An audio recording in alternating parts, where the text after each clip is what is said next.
Finally, I have put together my list of my most anticipated films of 2023. I put out my best of list. I put out my worst of list. I'm working on my biggest losers of 2022 as well, as far as the box office is concerned, the biggest studios that lost, the biggest winners that won as far as the box office is concerned. But obviously that one is going to take a little bit longer since there are some films that are still making lots of money into 2022 that still count towards 2022 profit margins, and so that one will be a little bit delayed. But I have my most anticipated films. There are actually about 10 movies that I have interest in going to see. 5 of them I actually really want to go see, and I will probably go see opening night, the top 3 for sure. And then there's also 5 others that, hey, they might be fun. So let's go ahead and dive into this list, starting off again when it comes to, I hope I didn't mess up anything there. I was on the wrong screen. Anyway, that's what happens when you do things live. So this is my honorable mention section, but as far as being a movie that's anticipated, I feel like it's hard to say an honorable mention for that. So I'm going to say this is the could be fun list. Could be fun. Could be a lot of fun. Could be terrible for all we know. We'll have to wait and see. The first one on my list, by the way, these are for my could be fun list. They are in order of release date. So you have the most recent, the newest release, which is set to come out, I think, in the next week or so. And then after that, it's about a week or 2 weeks between each of the other releases. And so this first one, I would say, is probably a bit of a joke. But I do have a genuine intrigue just to see how the concept of this movie is going to play out. I don't really necessarily want to see this movie, but it's interesting enough as a premise. And the fact that they bought the rights to this as soon as they became available and decided to go this route with it. I'm intrigued. Again, I don't think it's going to be good, but I'm intrigued by the concept. And that, of course, is Winnie the Pooh, Blood and Honey. This film is expected to come out over the next couple of weeks. And yeah, again, do I think it's going to be good? No. Is this my genre of movie? No. Does it look like it's going to be potentially hilarious? Yes, it very well could be. Again, it's a Winnie the Pooh story with blood and honey. It's about, what, a killer Winnie the Pooh? I don't know. There's just something about that just seems kind of entertaining to me. And so, therefore, it is my could be fun list. Could be terrible. Could be hilarious. Could be awful. Who knows? We'll have to wait and see. But anyway, Winnie the Pooh is the first on my could be fun list. And again, this is in order of release date. My next could be fun movie is, of course, Cocaine Bear. I think a lot of people were probably expecting that to be on the list somewhere. Cocaine Bear, again, the trailer for it looks like it could be a really good time.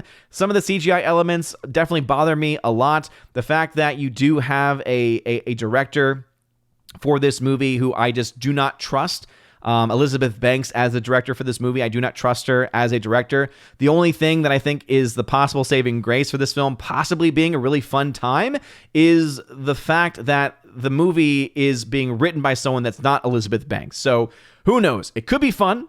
It could be fun because of that reason, but Elizabeth Banks is directing it, so that's why this is not on my official most anticipated list, because this film could be fun, but also it could be pretty garbage, and this film is expected to come out in February. My next could be fun movie is 65. That's right. I don't know why. As soon as in the trailer you have the 65 show up on screen, even before they put the million after it, I immediately was like, okay, this is going to be a movie set with dinosaurs 65 million years ago, something to that effect. And so, starring Adam Driver, dealing with the future, meeting the past, who's going to win out in the end. The CGI looks questionable at best, but I do like Adam Driver as an actor. I do think that he is a lot of fun as an actor, so could actually be a lot of fun, but could also be garbage as well. And you all know I'm very stringent when it comes to my view of CGI. And so let me just say I'm hopefully optimistic for this movie. And so that's why I do think that it ultimately could be a lot of fun. My next could be fun movie is Renfield. I saw this trailer for the first time. I went to the theater the other day and was finally able to see this. It was in my going to see Knock at the Cabin, which is a movie I don't recommend. I recently saw that one, and I finally saw a trailer for this one. I had been hearing about this movie, and I had never actually seen the trailer for it. Finally did, and this movie also looks like it could be fun. Nicolas Cage playing Dracula, Nicholas Hoult playing his slave, essentially. Yeah, that alone is already kind of like, all right, sign me up. That being said, it is looking like it's obscure enough of a movie. It looks like it's going to be a very weird Nicolas Cage type movie. And sometimes those movies really hit really well, and sometimes those movies don't hit well at all. And so because of that fact, I am definitely cautiously optimistic with this one too, and that's why it is on my could be fun list. And then the last of my could be fun list is Gran Turismo. Now, this was actually a surprise addition, was not quite enough to make it onto my full top 5 list. And the reason why is because this is the next Neil Blomkamp movie. For those that don't know, the person that did District 9. Big fan of District 9. He then unfortunately went on to make Elysium, which had some interesting concepts to it, but ultimately didn't really deliver. And then he did the movie Chappie, which really should have just been called DeAntwood, the real life story, featuring Chappie, because I felt like it was more of a DeAntwood movie. It's a band, it's what, New Zealand band or something like that. It felt like it was more of their story than it was about this robot. But what always stuck with me from Chappie was, I am Chappie, I am alive. So it's one of those movies that was never one that I thoroughly enjoyed, but it was one that I thought was kind of bad that it was funny in a certain respect. So Neil Blomkamp really hasn't done a whole lot since that, or at least not that I'm aware of. I haven't seen anything that he has done since Chappie. And then I found out that he was attached to this movie. This is based off of a video game. Apparently, it's also inspired by a true story as well. And the trailer is what got me. So there has not been an official trailer for this movie, at least as far as I'm aware as of the recording of this stream. But the initial teaser trailer has me pumped. Basically, think about the cinematography that they were able to get for Top Gun Maverick, but instead with race cars. They were showing some of the ways that they were getting the shots that they were getting with the way that they had the camera rigs on these actual race cars going full speed, having some of the cameras inside the actual cars themselves. So that alone piqued my interest. As you all know, I love cinematography. It's one of the reasons why Top Gun Maverick is one of my favorite movies of the past year. Gran Turismo looks like it might have that same capacity. You have a capable director. He hasn't done everything perfectly well. Again, if he's able to go back to his District 9 days, I think that he might be able to pull off something pretty special here. There's also a bunch of other people that are involved with this project as well. I believe it was Orlando Bloom, I believe, is also attached to this project. And let me just say, I am definitely intrigued by it, especially the cinematography for the movie. So those are my could be fun movies for 2023. Who knows whether or not they will be any good, but hey, we'll have to wait and see. And that leads to my most anticipated films of 2023. And so this I don't have in order of release date. This is, I do have ranked from top, from the 5th to the 1st as far as my most anticipated and just how anticipated I am for it. And what's most interesting about the number 5 movie on this list is that it's a movie that only just recently got added. Similar to Gran Turismo, this movie also just got added. My number 5 most anticipated film of 2023 is The Covenant. This is the new Guy Ritchie movie. As you all know, I'm a pretty big fan of the recent movies that Guy Ritchie has been putting out. Whether it is The Gentleman, which was phenomenal, whether it is the Jason Statham film that he did that he did last year, which was also very solid. Not as good as The Gentleman, but still solid nonetheless. I really like the direction that he's been going in with his movies more recently. And so this one, not only do you have it being a Guy Ritchie movie, you also have it featuring Jake Gyllenhaal, who is one of my favorite working actors right now in Hollywood. And the trailer looks really awesome. The trailer looks like it's a lot of fun. I do have some concerns about some of the CGI. Some of the explosions looked a little bit too CGI'd to me, but the story looks very, very compelling. It looks like it is a story about a soldier who is knocked out and doesn't know exactly what happened to him, finds out he was taken care of by this interpreter who was trying to basically serve the best way he could to make up for the fact that his family had gotten attacked by the Taliban, basically. And so Jake Gyllenhaal, who gets saved, is finding out, this is all from the trailer, finds out that the person, the interpreter, ended up saving his life and is still stuck over and is actually being hunted down by the Taliban. And so he wants to go back. So it sounds like a really interesting story about friendship, about brotherhood, and also about what we are willing to do to try to save those people who are willing to show themselves to care for us. And so The Covenant made it onto this list, and I thought that, again, very late addition to my list here, but hey, I love me some Guy Ritchie movies, and as I was going through the films to get released this year, I saw Guy Ritchie's name, immediately had to watch the trailer, and I was like, yep, this is definitely a movie that I have a lot of interest in going to see. Coming in at number 4 is Dune Part 2. This should not be a surprise to anyone. I liked Dune Part 1. I recognize that the film is far from perfect.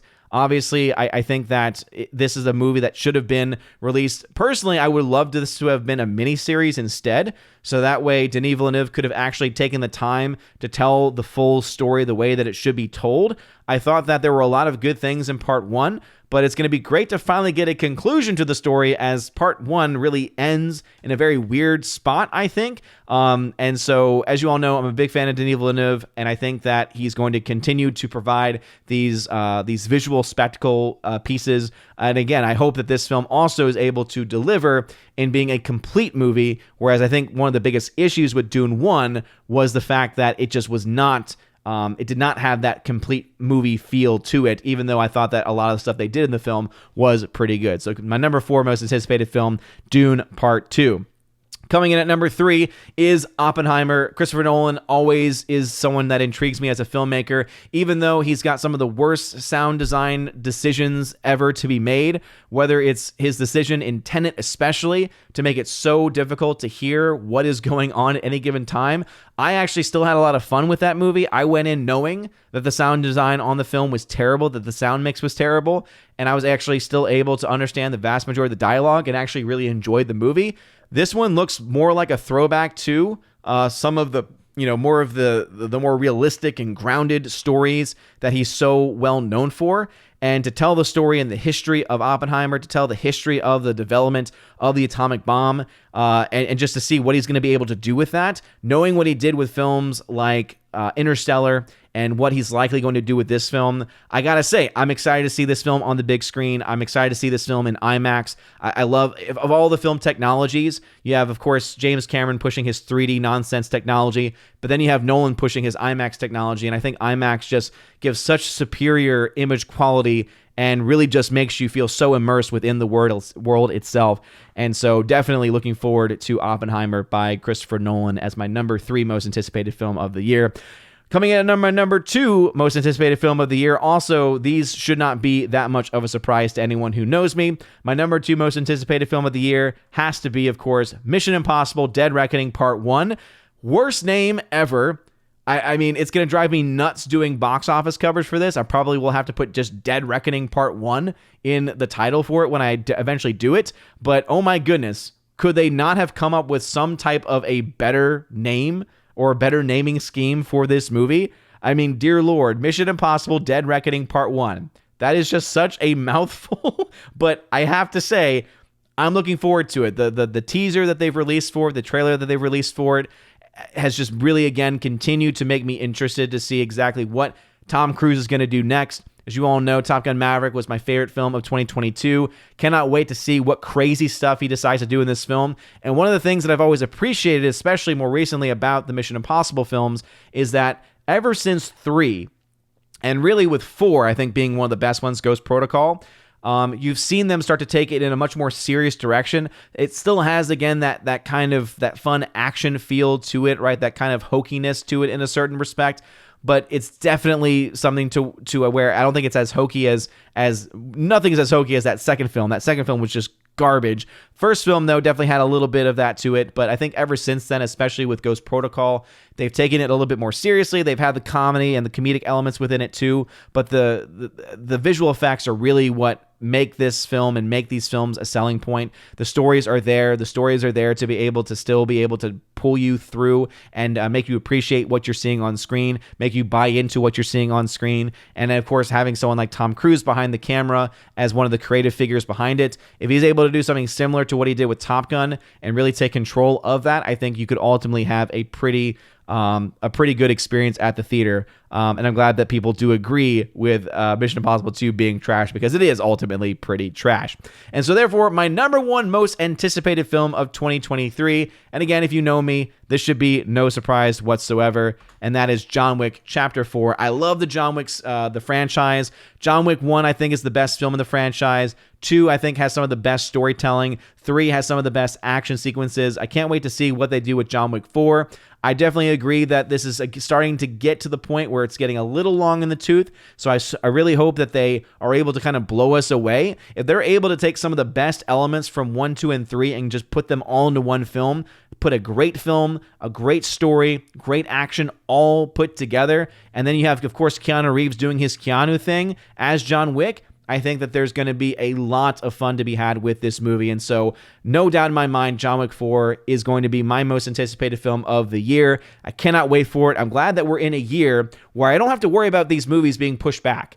I remember for Top Gun Maverick, that movie was my number one most anticipated like 2 years in a row because of how much it got pushed back. But these are my 5 most anticipated films of the year. Covenant number 5, Dune Part 2 at number 4, Oppenheimer at number 3, Mission Impossible Dead Reckoning Part 1 at number 2, still a mouthful, and John Wick Chapter 4 at number 1. And so let me know in the comment section below what your most anticipated films are of 2023. Do you agree with my list? Do you have your own movies? Let me know in the comment section down below. If you like this video, smash the like button, like the Fireman Aussie, smash the rumble button. You're all amazing and beautiful people. Hope you'll have a wonderful rest of your day. And as always, God bless.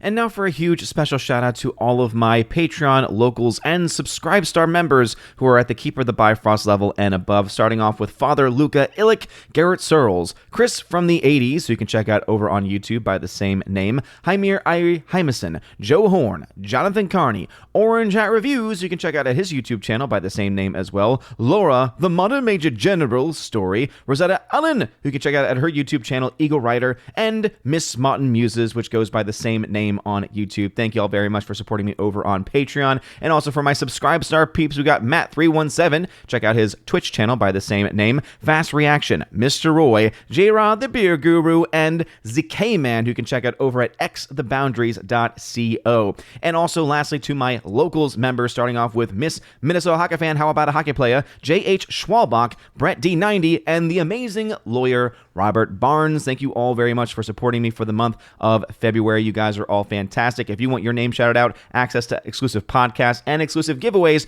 check out the top link in the video description below. Anyway, you guys are all great. Have a wonderful rest of your day, everybody. And as always, God bless.